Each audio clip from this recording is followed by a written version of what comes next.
Well, first of all, I don't like to ever correct producer Stanton because he's a genius. But he has it as Sunday, March 6th, because last Sunday I did a show, threw everybody off, 42 and a half. So I guess today is we're just going to make it show 43. There's going to be, no more halves. So today is Saturday, March 6th. It says Sunday, but it's not. I don't want to freak you out. It is Saturday night, the usual time. And a year ago, he fixed it in like a second. Yes, my hair is short. What do you think? Uh, a year ago, it grows so fast, it'll be long by summer. A year ago, March 6th was a Friday, and it was my last semi-normal day, on Earth, so to speak. And I actually have a picture. Here's a picture of my last normal day. How many people have a picture of their last normal day? Well, probably a lot because people take a lot of selfies. But the point is that this was taken in a photo booth at a very cool restaurant slash club slash woman's place called the Albright on Melrose Place. And it was designed to be like a private club for, the ladies in the know and all kinds of executives in the entertainment industry to meet and have lunch, and sort of like Soho House or one of those kind of, like back in the day when men had, their clubs, like the University Club in New York. I've actually been inside, even though it used to be only men. I actually got to go inside of that club in New York City.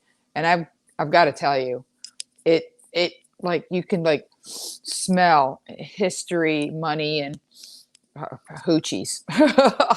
It's pretty amazing. It's just an amazing place. But the Albright was amazing in a different way, not like the University Club in New York, but it was a very cool place. And my girlfriend Marissa, isn't that the right Marissa? She's British. She has a proper accent. My girlfriend Marissa invited me to lunch to discuss a show, and we took these pictures in the photo booth, and the waitress was already wearing a mask. Our waitress was wearing a mask, and I was due to get on a plane that night, a red eye, which would be like a red eye and a half, because it would fly from LAX to Auckland, New Zealand, which is like a 14-hour flight, and then you lose a day. Like you just lose a day. Like I left and I landed on Sunday. I left here Friday night, landed there Sunday morning. So to answer the question, yes, there was and is. I believe the Albright has survived. A lot of the private clubs in LA have not survived COVID. You can't be private 6 feet apart. You can't tell secrets. You can't whisper, hey, you know what HBO's doing? Like that doesn't work. So I had a lunch with Marissa. I took this picture, and oddly enough, my phone was in my purse. When I'm with people, I give them my full attention. I'm not one of those people that likes my phone on the table. I don't like that. So my phone was in my purse, and a young man who I was in an off again, I guess some people say on again, off again, off again, off again, off and more off relationship, was going to drive me to the airport that evening, and had been texting and calling because he had been in a minor fender bender. I mean, the car was drivable, but, it was a pretty decent wreck. And I didn't know anything about it. So it was a very peculiar, like the world was shutting down. My agents kept calling me saying, well, you were supposed to fly to New Caledonia. I was supposed to go to French Polynesia, but those islands shut down, like bam, no. And he said, so you've been rerouted to Auckland, and you're going to join the ship in Port Chalmers. And I went to Wellington and Akaroa, and I was on the ship for 1 week. I boarded it on the 9th, and I got off Friday the 13th. Dun, dun, dun, dun. Saturday the 14th, actually. Friday the 13th was my last regular, no social distancing, no, like everybody on the ship was la la la la la, what is going on? And the funny thing is that right before I went on stage on a Friday, even though they were all getting emails, tomorrow when you're in port in Sydney, uh, go get a medical something like an emergency, a doc in the box that says that you're okay, you're fit to travel and don't have a temperature. Like they were making all of these tourists in it, and I'm talking like 3,500 of them, but not all of them were over 70. But if you've ever been on a cruise ship in a foreign land, it's a big percentage. And basically saying like, get off the boat, go find an emergency center / doc in the box, get your temperature taken, have the doctor give you a once over and say you're okay to get back on the boat. So dinner Friday night was tense, like very tense. And they called me backstage and said, whatever you do, don't mention COVID or the pandemic. Well, in that week, while we were on that boat, the World Health Organization, called it a pandemic. The NBA stopped. Disneyland shut down. I mean, it started subtle with the buffets in Vegas shutting down. But by those 5 days, it was like, and even maybe you'll remember that Tom Hanks and Rita Wilson happened to be in New Zealand, Australia at the time. I believe they were in Australia because we went from New Zealand to Australia. That they were there and they had COVID and were quarantining down there. So a lot happened in a very short amount of time between the time I took this picture and I performed on Friday the 13th. And then they were like Friday night, they sent out an email that basically told everybody, tomorrow when we pull into Sydney, GTFO, like get off the boat. Like, what? Like, that's it. Done. Bam. So we pulled into port and there's a Sydney Opera House. It's like, oh, glorious day, sunshine. I'm in Sydney. Look at the Opera House. And the Queen Mary was parked next to us, the new QE2, which I wanted to see. And I'm like, oh my goodness. And then that was another stream of thousands of older folks getting off.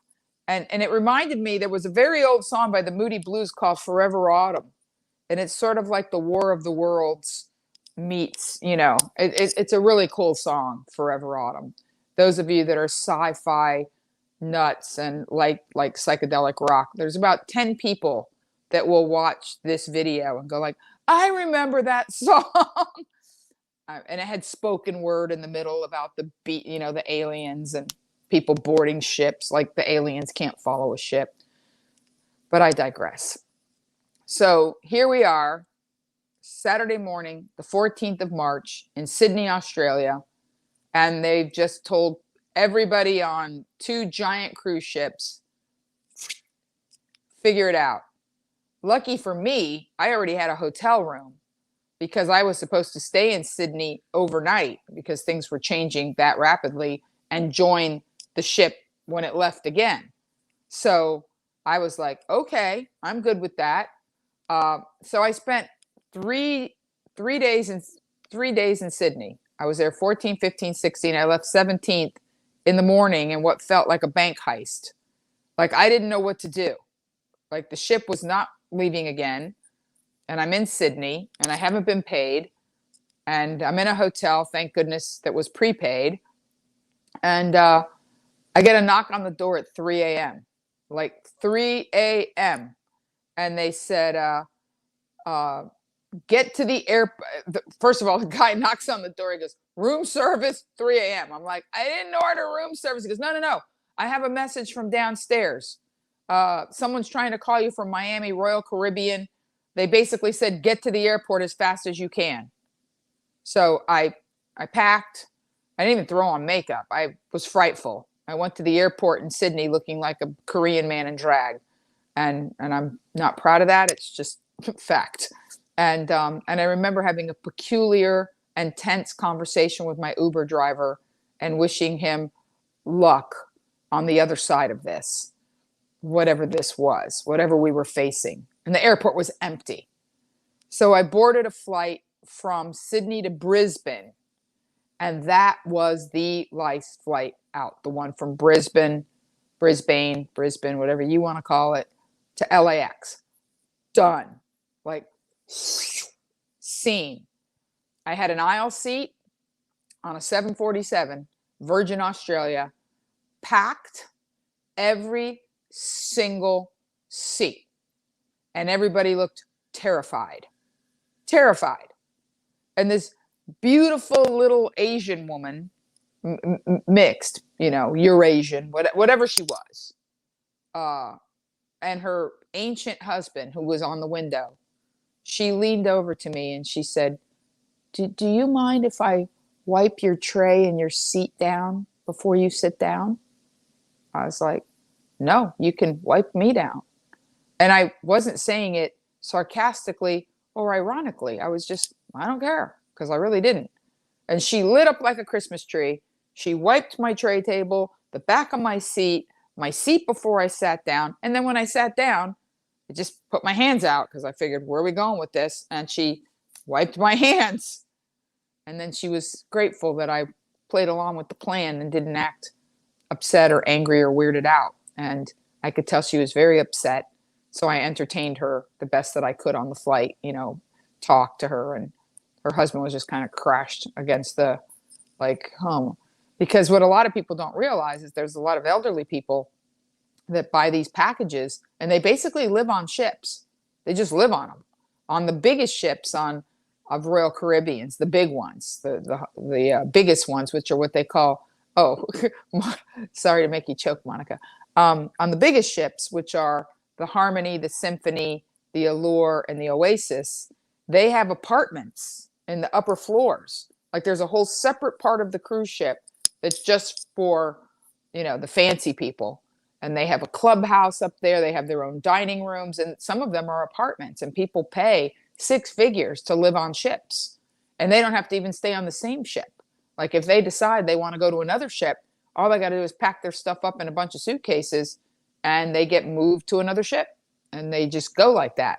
So effectively, a lot of these people on the QE2 and the cruise I was on were homeless. Like, they had to figure out how to get back to Dallas and stay with their kids until they could figure out what was going on with this situation.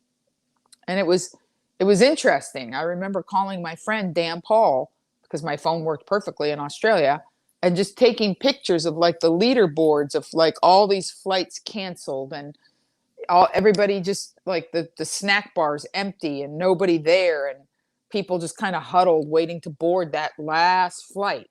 The airport was empty, empty. It was just my flight. That's it.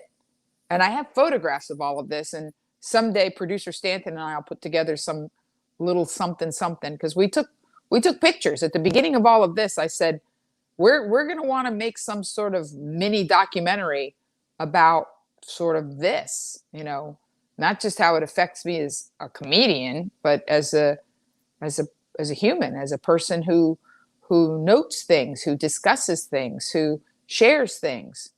So I started immediately taking pictures of signs and new things being slapped up, and filming my TV set. And I have quite a bit of content, if you will, a cache of things that I saved starting a year ago with this photograph of my last normal moments.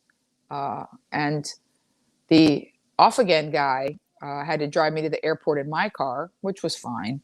And so it actually gave me the opportunity to call from Sydney and say, I'm boarding a flight, and I land in LAX on the 17th, a day I lived twice. Once was bad enough, but to live St. Patrick's Day, in a loop, like Groundhog's Day.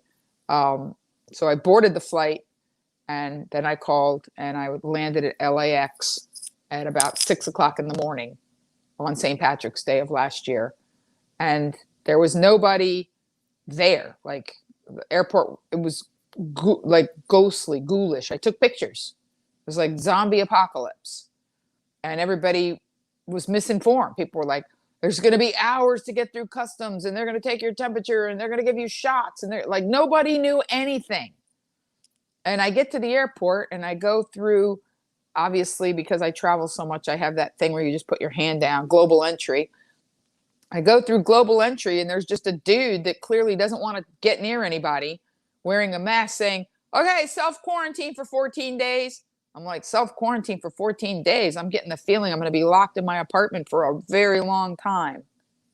But I had my dog, and I had my friends, and my friend Dan Paul, who I had called from Australia, gave me the idea. He's like, Monique, don't lose contact with your people. They love you, and in fact, they may need you. And he's the one who gave me the idea to do the 3:30. And once I started doing the 3:30 on the 25th, then it was organic that I would start my basically this, which was an offshoot, a hybrid of my KFI radio show, which was on Saturday nights at 8 o'clock, and sort of what's going on. That's why it's called Talk of Our Times, like what's going on. And a lot's gone on, like so much. So we are 3 weeks away. We are 3 weeks away from this being, like a year of me doing this show, and less than 3 weeks from me doing a year of 3:30s. I was only going to do 40, and I've only missed 3 for minor surgery. And I'm going to tell you a little secret. I'm going to lean in because we're not at a private club. This has been an amazing year. It's been an amazing year. I've been alone. I've been utterly and completely alone. And when I say I've been utterly and completely alone, that's a big lie right there. It's quite the opposite. I've learned more about intimacy and community and genuine friendship and connection and vibration, and your vibe creates your tribe, than I have in the last 10 years of my life, because I had the time and the inclination. And my brothers and I invented it, and they use it, and you can use it too. I always call it the T&I talk. And my brother would call me and he'd say, like, what did you say to Chuck Jones? And I'd say, I gave him the T&I talk. And the T&I talk is harsh, because what the T&I talk says is, I'll tell people outright. They'll say, hey, Monique, what about blah, blah, blah? And I'll say, I don't have the time and I don't have the inclination. And I say it just like that. I don't have the time and I don't have the inclination. So there's no mistaking it. Like, even if I had the time, I wouldn't. But I don't even have the time. So the end of conversation. Like, don't even ask me again. But because I had the time and the inclination, it's been a year of miracles. I'm all alone. And I'm not afraid of my, computer. And I'm not, oh, thank you, Susie. I'm not afraid of my computer. I've decided, you know what? My computer is like a Chinese baby that I adopted. I love it with all my heart, but we speak a different language. And I decided this year that I was gonna make my biggest effort to learn the language of my baby. So I've everything is figureoutable. I've things that used to throw me into, I'm not even kidding, like a panic, a sweat. I'll give you a perfect example. This morning I woke up and the light behind me that's dark, see how you can do that? Like, oh, okay. Wow, there you go. That guy. I love that lamp. It's vintage, and my girlfriend Rebecca repaired it for me, and it's Italian, and I brought it from Boise, Idaho. Like that, it's got it. Nothing in this apartment is rando. Everything has love and a story. So I woke up this morning and I flicked it on and it went, and it went out. And then, and you know how when you wake up in the morning, your grip strength isn't so good? I was trying to undo the light bulb and it wouldn't come out. And not only would it not come out, but the socket it was in, because it's old, started rattling. And then the turn knob, every time I try to unscrew it, the turn knob would, and the whole thing was just kind of rickety. And I couldn't get the light bulb out. It was stuck. And I just reached my hand in and started to unscrew it, and it wasn't working. And so finally, I take it down off the table, and I'm not one to be put off. And I unscrew the finial. Now the finial's tight, and I'm like, what am I, a weakling? I know I'm not. I've been working out. So I finally get the finial, and I take that off, and I take the shade off, and then it's very hard to squeeze so that I can take the those things, they're called harps, if you didn't know. So I took the shade harp off. I had to squeeze it and get the shade harp off. And now I had full access to the bulb. I get the bulb out. I'm feeling better. I'm like, all right, I'm going to figure it out. I go out. I have a little balcony, and I keep my tool chest on the balcony, and I get my fresh light bulb, and I screw it in, and pow, nothing. And I notice that the little knob is loose, and I'm tightening it, nothing. Now I'm heartbroken. I'm like texting the engineer in the building. I'm looking up lamp repair. And the voice in my head says, Monique, get another light bulb. Even though that's in a box, maybe it's just not a good light bulb. And I was fully prepared to take it to the lamp repair today, because I love that lamp. Whatever it costs, I was going to get it fixed. But everything is figureoutable. And I just thought, logic dictates, because I had plugged it into another plug. I know enough to do that. Logic dictates. Just try. I go out to the balcony. I get another light bulb, screw it in, flip it. The light goes on. I know what God felt like on the seventh day. I'm not even kidding. I was so proud of myself. But you have to understand, I am the most right brain person. Like, I'm a writer, I'm a performer, anything that's technological, electrical, mechanical, like sweat, just like sweat. And when that lamp went on, after my year of getting a master's in me and my week of miracles that we'll discuss, I realized this is a whole new life for me. This pause for the cause has afforded me the time and the opportunity to be mindful of what I want going forward. And not having a husband, boyfriend, significant other, anybody on the horizon is it's not just okay.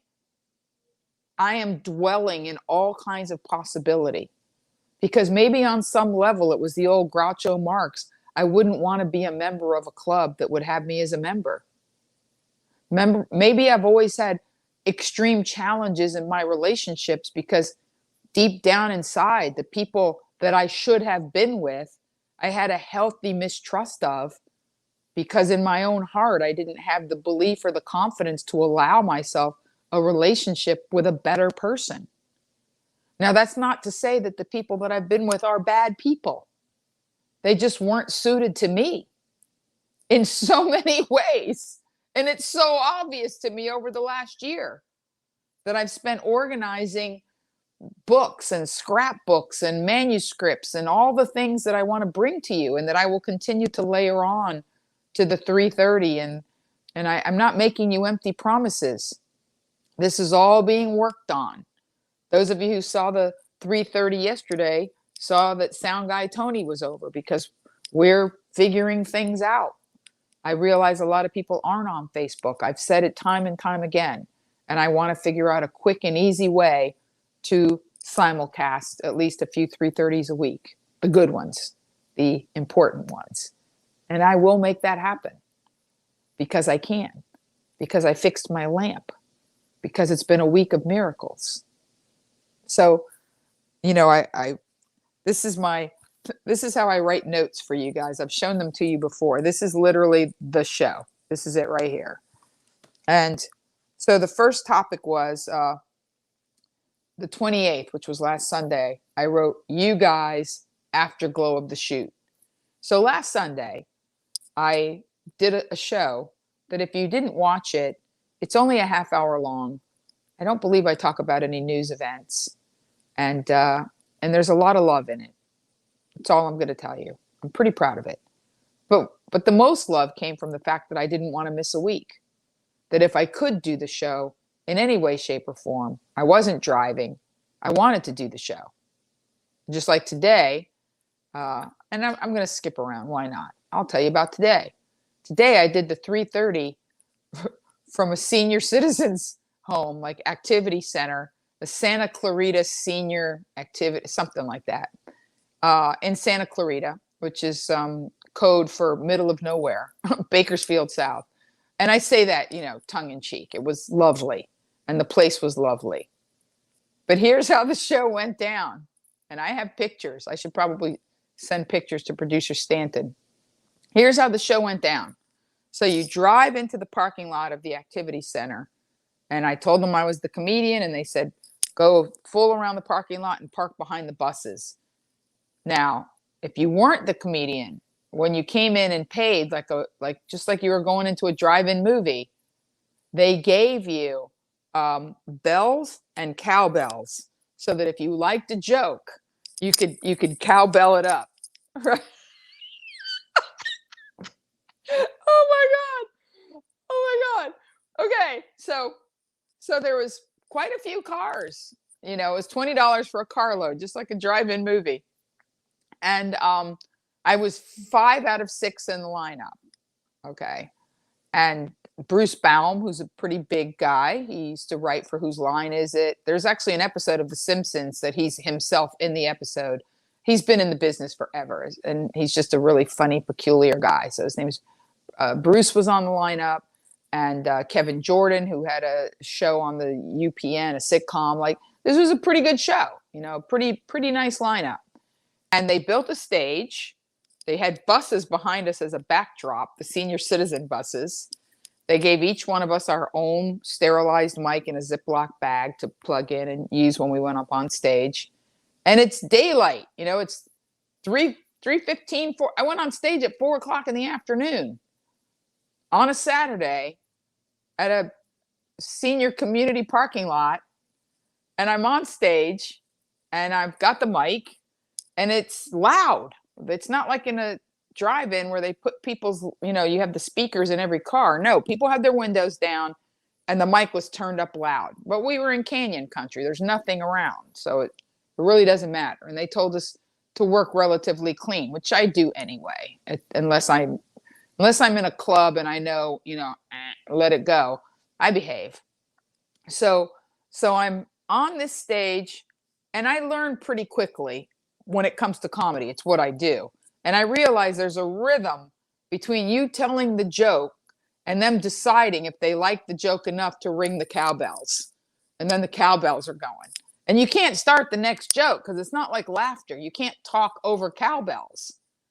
And the whole time I'm hearing the cowbells, I'm thinking, Christopher Walken, we need more cowbell. So I'm cracking myself up in my own head before I even get to the next joke, because the cowbells are going. Oh, and you could honk your horn too. If a joke's really good, they were honking. And so this was what I did today. Like, there were the people in the front row. It was just like a comedy club. Like, in the front row, there was a vintage red convertible Corvette. Tell me that guy doesn't need attention. Just like a comedy club. And there was a couple, an older couple with their windows rolled down. So I could actually hear them laughing because they were right there in their car with the windows down, laughing and cowbelling it up. So, in summation, it was wonderful.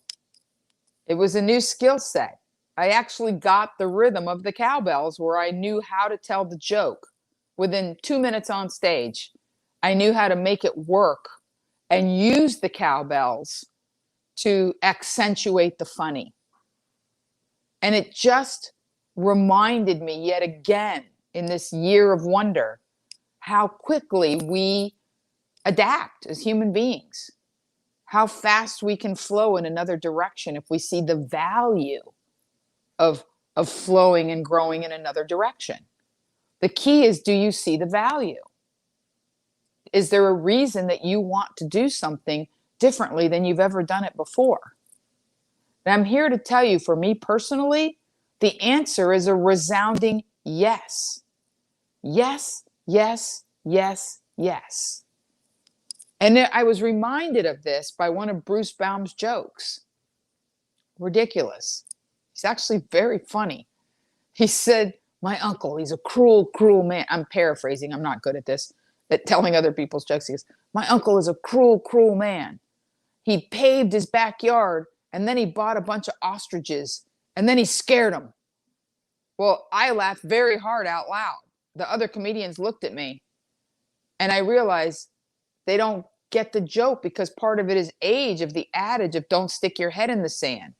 Obviously, if the ostrich is afraid and the backyard is concrete, do the math. The ostrich is slamming its head on the floor. It's not funny, funny. It's peculiar funny. But it reminded me about not putting my head in the sand.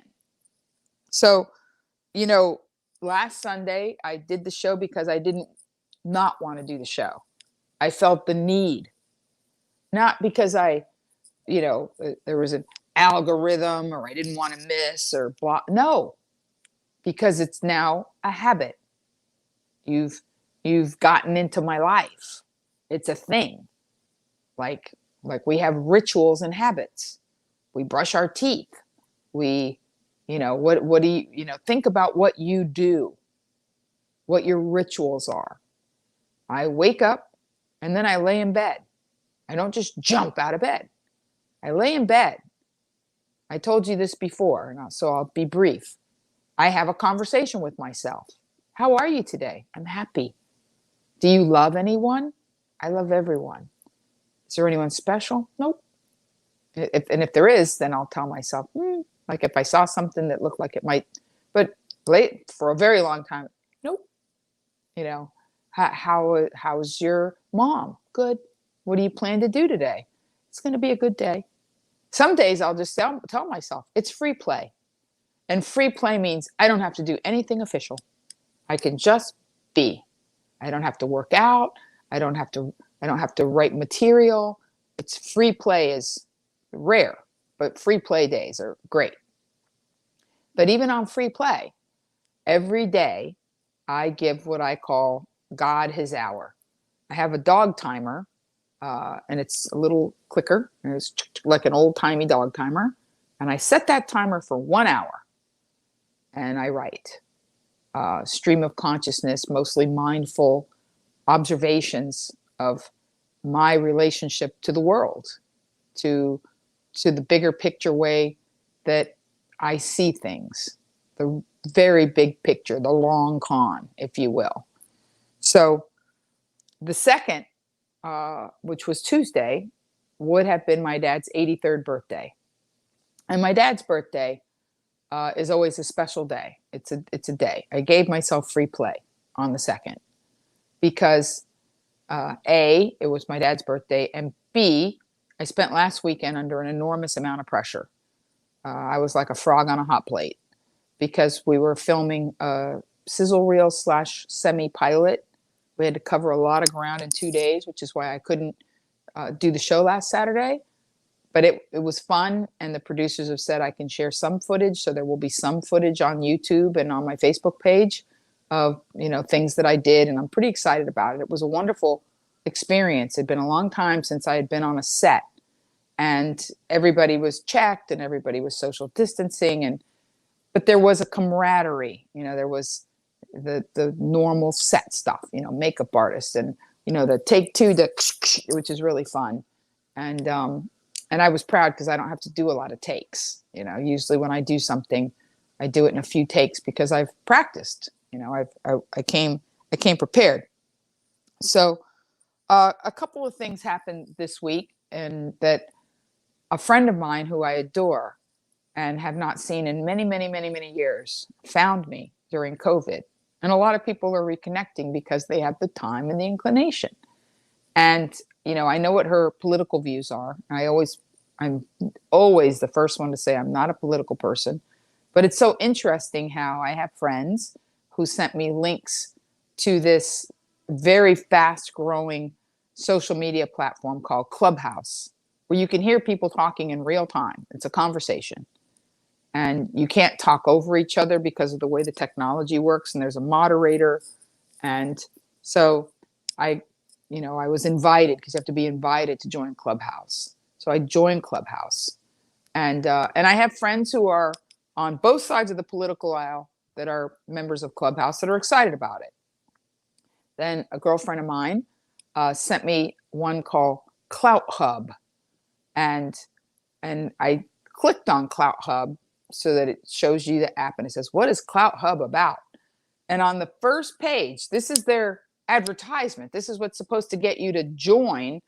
They have a guy named Average Joe 999, and his picture isn't even him. It's Elvis Presley. It's medium Elvis. It's not skinny Elvis or fat Elvis. It's not Elvis in the black leather comeback. It's jumpsuit non-fat Elvis is his picture with the aviators. Let's call him Kung Fu Elvis. If you saw the documentary, This Is Elvis, there was like, everybody was Kung Fu. So yeah, so he was Kung Fu Elvis was his avatar. And right there, this is the advertisement. This is the mock-up page. These are the words on the mock-up. So there you have it, straight from the horse's ass. But of course, the Antichrist. And then further down, there's like responses to this with words like pedophile, piece of shiza. And I'm like, this is your thing? Like, this is your enticement for me to join Clout Hub? Antichrist, pedophile, straight from the horse. What? No, I will not be joining. And to be honest, when I go on Clubhouse, you have the option, leave quietly, meaning like leave the room without anybody seeing you were entering the conversation. I just leave quietly. Because you know what I've noticed? That both conversations, all the conversations, even the medium conversations, are all people just yelling at each other. And even if they're on the same side, they're yelling about what they agree about. To quote Tony Soprano, what happened to Gary Cooper, the strong silent type? When did we become a nation of ninnies and whiners and yellers and screamers? When did that happen? If you know me forever, you'll rarely hear me raise my voice above this. Rare. Unless I've got a part in a movie and they're telling me to scream, you're not going to hear it. I rarely. And I come from a family of screamers. I've got screamers, naggers, and yellers. And they all talk over each other at the table. And I know what you're thinking. Well, that's just Puerto Rican. And I'm not offended by that, because I got to go with you to some degree. I can't argue any more than somebody would say that's just Italians, or that's just, whatever. But the immigrant experience. But me personally, my father would always tell me, and again, this was the week of his birthday, he would say, he who loses control loses. Stay calm. Always stay calm. One of the reasons I'm not a big cusser pants is because my dad told me, when you curse, when you throw in swear words, it means you don't have a command of the language. Well, I like to think I have a pretty good command of the language. I like to think when I swear, it means something. It carries some weight. That it's like cayenne pepper. It's something. It's not just like, I don't know what else to say. No. So my father always said, repression creates perversion. And I think that a lot of us of every stripe feel pressure of some sort. And I don't know where this pressure is coming from. These are ideas that are just formulating in my head. But I think life is challenging enough, like we used to live it. When they say keeping up with the Joneses, remember that? I don't even know what that means anymore. Because keeping up with the Joneses doesn't begin to explain what trying to cut through the clutter on social media or garner likes. I tell my nieces, I have a whole joke about it where I'm like, if one girl is on, Instagram, which is what I call it, and she's got a bikini and she gets like 100 likes, then the next person is like, oh, wow, look at her in her bikini. I'm in a thong. Yeah, baby. She's on Instagram in a thong. She gets 200 likes. Pretty soon there's going to be just somebody with like a cork. They're just going to have a cork in their butt. Like, you like my cork, my swim cork? And because there is no stasis on a physical plane, everything accelerates. So if you're trying to get attention, if you're trying to cut through the clutter, if you're trying to be somebody on some platform, be heard, you're going to yell. You're going to feel pressure. You're going to inevitably be unhappy. I'm not sure who it was, but I said it a few weeks ago. Maybe it was Ben Franklin. Somebody very big, one of our founding fathers, said that comparison was the thief of joy. Well, that's all social media is. Constant comparison. How many likes do I have? Oh, you want me to tell you a bringer of joy? I'll tell you a bringer of joy is that I don't know these things because I don't invest. I don't have the time or the inclination. But this week, Sound Guy Tony and I were working on platform and how to get more content onto my website so that you guys can just go to MONIQUEMARVEZ.com and click on YouTube, and there it is, and click on Red Circle, and there's the podcast, and maybe we'll rip the audio from YouTube so that, Monique, Talk of Our Times becomes an audio file that you don't have to just see me in my living room. You can just listen. And so we were working on all of this and simultaneously how to get the camera so I'm not going like this trying to talk to you on, Facebook and YouTube. And so, as we were doing this, just because the voice told me to, just like change the light bulb, that little voice in my head said, see where your material is on YouTube. On iTunes, because I have a mega fan that isn't Hector Baez. But he was actually a friend in Miami. I actually knew him personally when we were coming up together. And he sent me this love letter on YouTube where he basically said, I've been listening to all of your KFI shows in the archive. And I've been, that night when you said this to Michael Crozier or this to Chappé, and I was like, where is he getting all of this? And I went to iTunes, and because when I was on KFI, it was my producer's job to post every show onto Spreaker and the iHeart and, get thrown out into the world, and nobody's bothered to take them down. All of my old podcasts that I did without audio, without video, starting 5 years ago, all of my old podcasts and radio shows are on YouTube. And not only are they on on iTunes, and not only are they on iTunes, but the comments were incredible. I actually took the time to read the comments, and I was incredibly heartened. And then when I thought it could get no better, I started reading. I have a 4.5 rating. And people are like, marvelous Monique. This chick is hilarious. Or I had no idea why I've never heard of this girl. She's brilliant. Okay? I don't even, I promise you, I just do what I do. I didn't even know these were here. And they've been there for years. But I'm going to be honest with you. There's a very long one that I took a screenshot of that wasn't positive.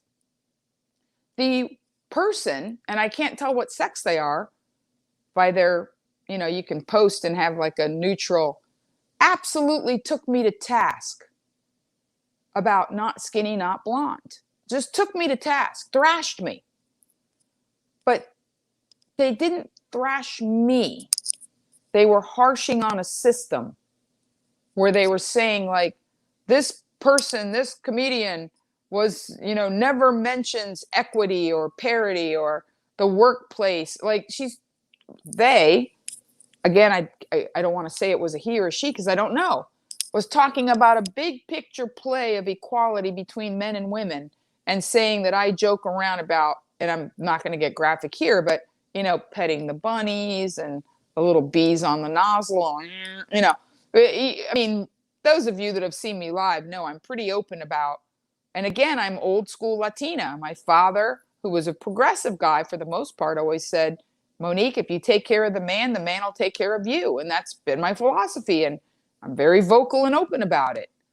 It doesn't presuppose that I don't want to be happy and I don't want somebody to do nice things for me.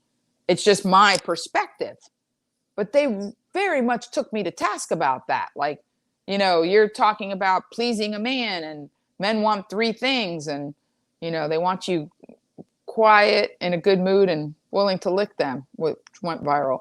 But the point I'm making is I wasn't offended. I wasn't.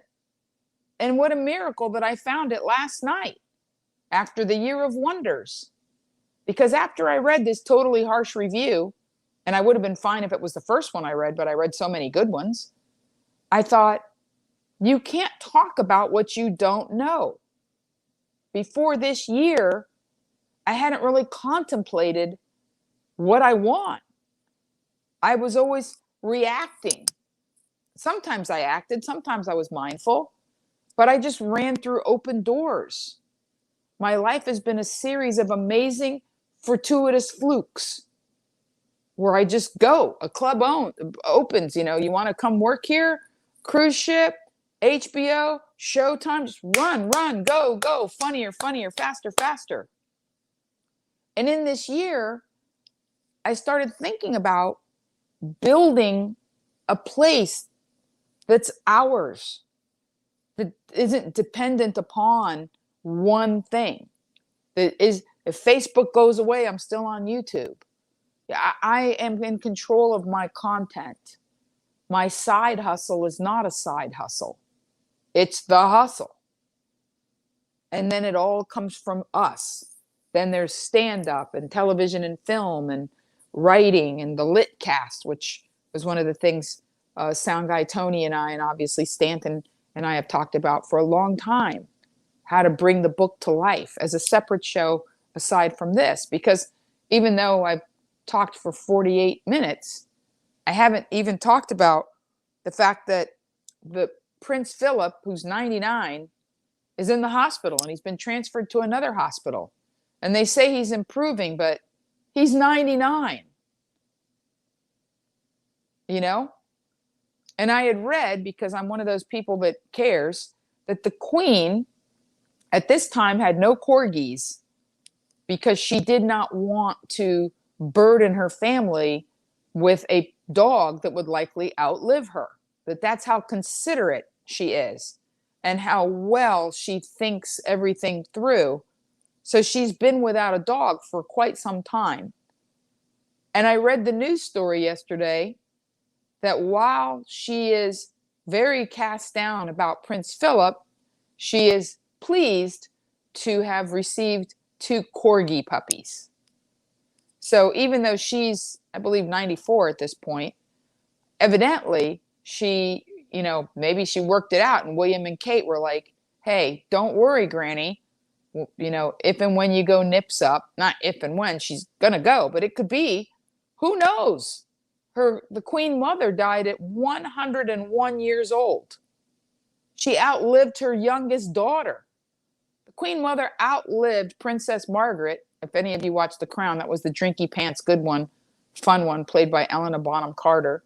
And of course, that there's only 2. There's Elizabeth and her sister, so that makes it pretty easy to figure out who's who in the zoo.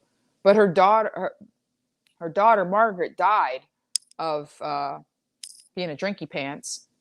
And just like Debbie Reynolds and Carrie Fisher, the Queen Mother outlived her daughter by just a few weeks and died at 101 years old, which means we could have like another 7 years of Liz. I mean, granted, corgis live to be pretty old, but you get my point. I'm delighted for her that she has puppies, because hope springs eternal, and nothing says spring and life and commitment and vitality like a dog. It's a commitment. I mean, obviously a baby, but you know, the queen's got grandchildren and she's not going to adopt a baby. So I wanted to talk about that story. And I also wanted to talk about, and there's so many stories I pulled this week. The Pope, and he's in his 80s. I mean, there were some things that tripped my trigger at the beginning of the week, like the ERCOT CEO refuses $800,000 payout following firing. Really? You think the guy in Texas that caused like death and freezing should be like, you know what? I think I will take that almost $1 million. You know, let me just take that on my way out the door after I, like, this guy will be, he's like Enron. Like, this guy's bad news bears. Like, being allowed to quit is, you know, he was fired, but being allowed to leave, it ain't over for this guy. It ain't over for this guy. And then one of the other stories, and again, me being a comedian, I see a story and I think a funny thought. It's the way my brain works. So I heard that the Pope went to Iraq to address Christians. And I'm thinking, that's an awfully long flight under dangerous circumstances to talk to 8 people. Shame on me. Shame on me. Actually, I forget. I've been to Iraq. I went to Mosul to entertain the troops. The place I performed in blew up like 3 weeks after I was there. I performed in a lunchroom in Mosul. So obviously a parking lot in Santa Clarita isn't the weirdest thing I've ever done. And when people were like, what's Iraq like? I'm like, remember when you were a kid and they gave you a Bible with a map of like where Jesus went around? That's it right there. But oddly enough, I was right. It was a joke, but I was right. So it's more like 250,000 Christians. But the upshot is that these are like the OG Christians. Like, this is the part of the world where the oldest churches and things that were destroyed and disrupted. This is it. The Middle East, like there. Like, we always think in terms of Jerusalem and Israel, but hello, close together. You know, it's not exactly an Uber ride, but it's close. And the Pope asked for forgiveness. Like, hey, you know, if we did something that wasn't cool, like, this is the first time in my lifetime that, oh, sorry, Tom, that's laugh out loud. But this is the first time in my lifetime, and I've been alive a minute, that my mom and I can talk about the Pope, and the two of us are like, this transcends religion. This guy is just a humanitarian who came out of this, just like Muhammad Ali transcended boxing. Bobby Fischer transcended, he's a weirdo, but he transcended chess. There are moments in time where people come out of something, but they're not about that. They're about a bigger picture play. Abraham Lincoln, you know, there are people that transcend their gigs. They do bigger things than the job they got. You know, I actually have somewhere in this apartment a Walt Disney. Yeah, producer Stanton bringing it home. Yes. Thank you, producer Stanton. I have a book, and it's about this thick. It's about that thick. And it's bound in green leather with gold writing. And I found it in an esoteric bookstore, like a funky little bookstore in New Orleans in an alley. And it is all of the different drafts, because you don't just write that in 1 minute. It's all of the different drafts of the Emancipation Proclamation until they got to the final draft. Like, this is it right here. It's fascinating. It's a fascinating little book.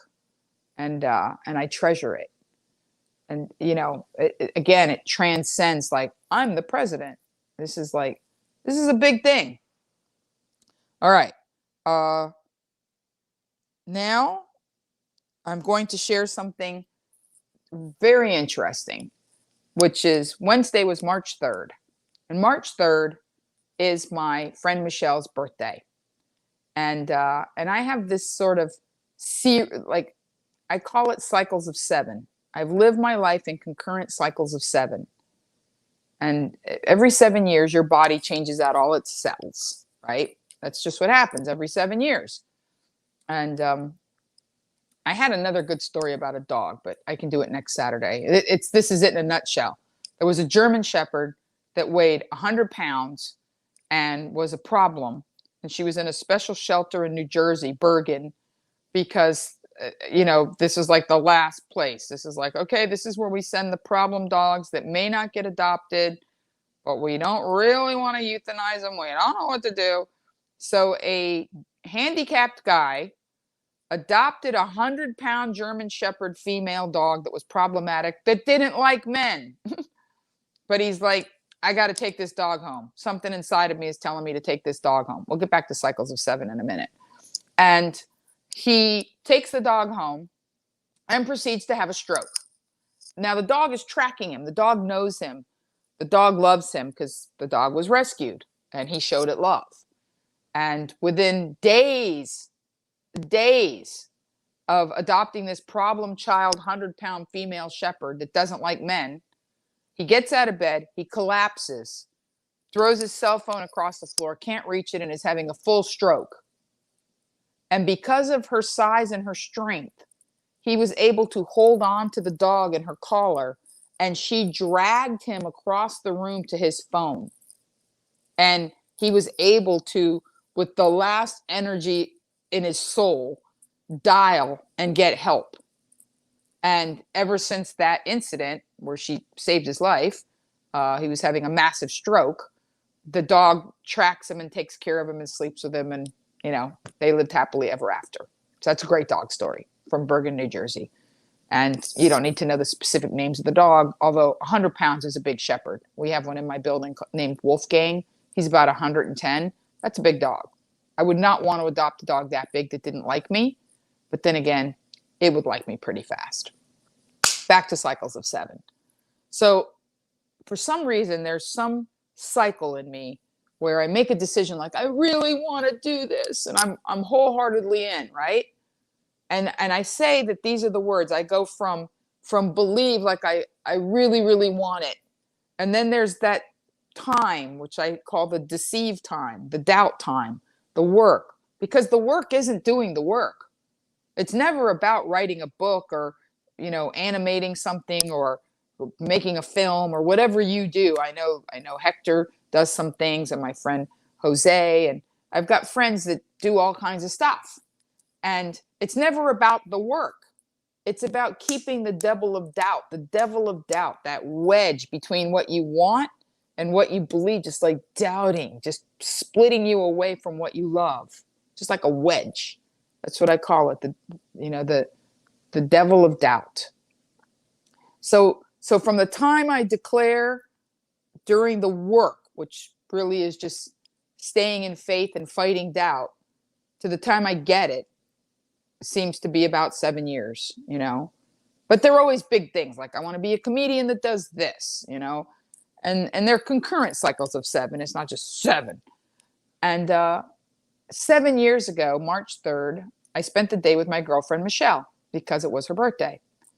And when I came home, a man that I cared for very much, that I lived with, that I dated for 7 years, said, I can't do this anymore.